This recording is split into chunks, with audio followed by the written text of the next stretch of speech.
met me in San Francisco, and I said, Eric, when I got there, I said, Eric, I'm not letting you leave until I convinced you of the value of this product.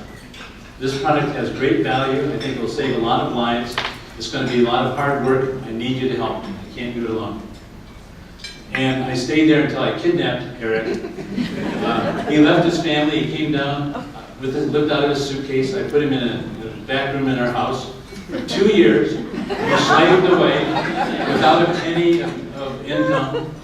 And he did it willingly. And while I worked in the emergency room and VitaCare on the weekends and in the evenings. And so we struggled and struggled. And the first thing we had to do, of course, is raise some capital. Well, this was not easy in 2001. Our memorandum, our offering memorandum was dated September the 10th.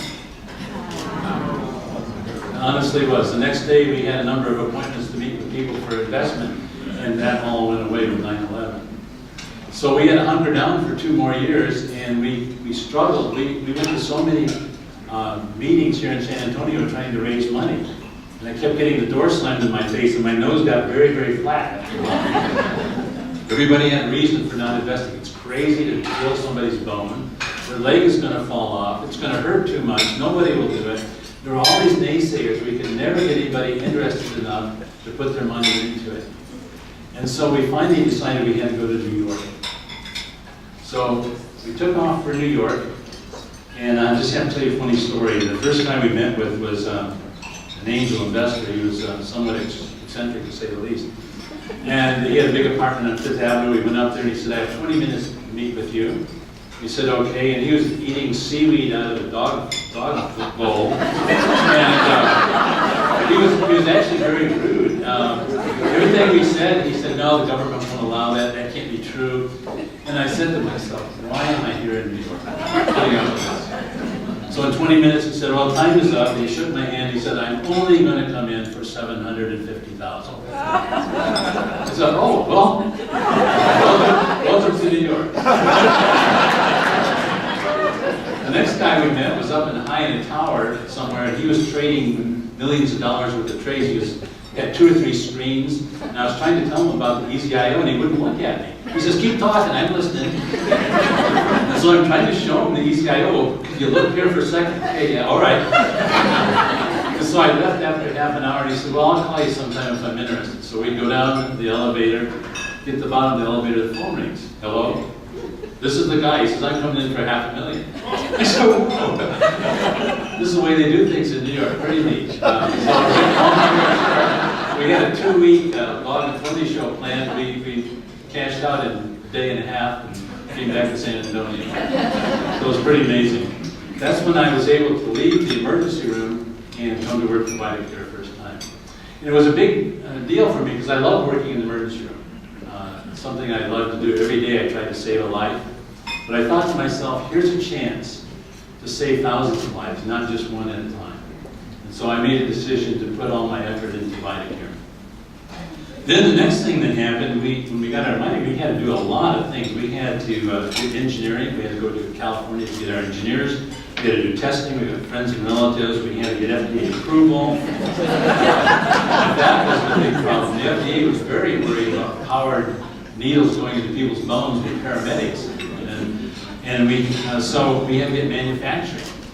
So I found my old friend Bob Tickemeyer. Bob, would you stand up?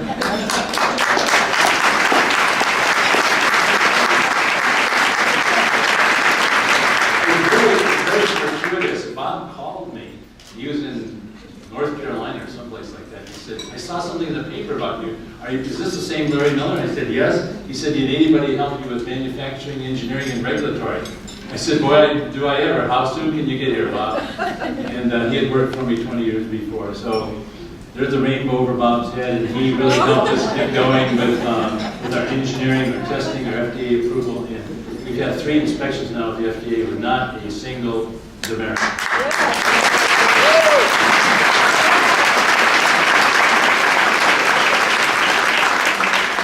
So after finally we got our manufacturing in Santo Domingo, and then we had the task of how are we going to sell this thing? We can't afford to hire any salespeople. So that's when I met this gentleman, Jim.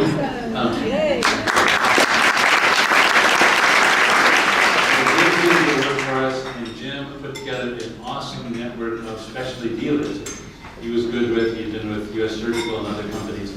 And so we hit the ground running with about 60 salesmen we didn't have to pay for. It was kind of neat.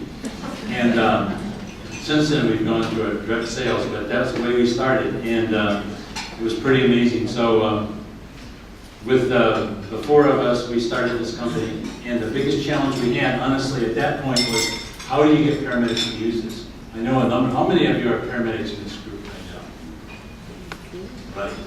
See quite a few things. And nurses? Thank you very much. Paramedics are my heroes, because what they do out in the field is just phenomenal. But anyway, how do you get a paramedic to drill somebody's bone? They say that's only something an orthopedic surgeon can do. So, Jim and I and others, we decided what we'll do is invite the medical directors for the 25 largest cities in the United States to San Antonio for a conference. So we invited them, 18 of them came from big cities like Miami, Chicago, New York, Los Angeles, San Francisco, all the big cities. And we put on a seminar, not to sell the EZIO, but to tell them about intraosseous. It means inside the bone. How does it work?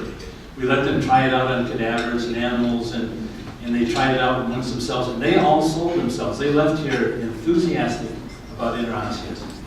That way we hit the top tier of people and opinion leaders all across the country in one fell swoop, and that's what wants the company. So anyway, how does it work? Just for those of you who do not know intraosseous, here's a little picture. We can use several bones. This is a bone just below the kneecap, the tibia. We pick that bone because it's devoid of any dangerous things. So you don't want paramedics hitting an artery or something. So you clean it up with alcohol or hexidine. And then you take the driver, take the cap off the needle, and it literally takes less than 5 seconds to drill the needle into the bone. It looks like it'll hurt. We'll show you that in a minute. But once the needle's in the bone, as we mentioned, we take out the stylet. At this point, it's ready to hook up your IV or your medication. So here we're hooking up an IV. And you can see as the medication comes into the bone, I'm going to show you what that big vein looks like. You've probably seen this in your steaks sometime. The medicine goes into the interosseous space and immediately is taken up with the large veins. Now you say, this is an animation that is not really true. Well, to show you it's really true, here's an actual live person. This person happens to be a goat. I do have pictures of. But the point is, you can see how fast the medication gets from the shoulder to the heart. It takes less than a second. This amazes doctors. It amazed me. And this shows you that it's really connected. It's just like putting a central line into the vena cava. It just dumps right into the heart immediately. So how does it go into a human? Well, it goes into a human pretty fast. This was the second human to ever get it. I was the first one. And I'll just show you how quickly it goes in and how it... Nice way.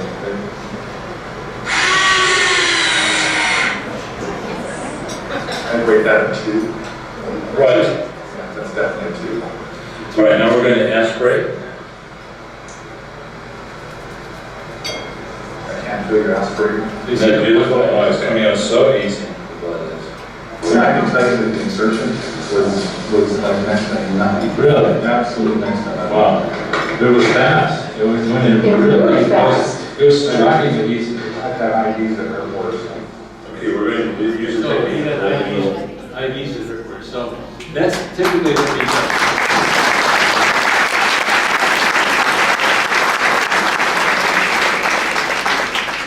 So the history of the EZIO since we introduced it in 2005 is that we sold over 2 million of these to date. We're using over 40,000 a month now around the world. We're in 70% of the emergency rooms, 90% of EMS services, about 60 countries. It's become the standard of care, as Dr. Davis mentioned, in so many organizations. But for us, the American College of Emergency Physicians and the American Heart Association have endorsed it as the route of choice in cardiac arrest and whenever difficult IVs are encountered. We've also been surprised, and I was amazed. When we first started this, I laid awake at night worrying about infections. I said, we're going to get 2 or 3 infections in the first 100, and the company will be all over. And I kept worrying after we had 100, 200, 300 no infections. We've had 1 infection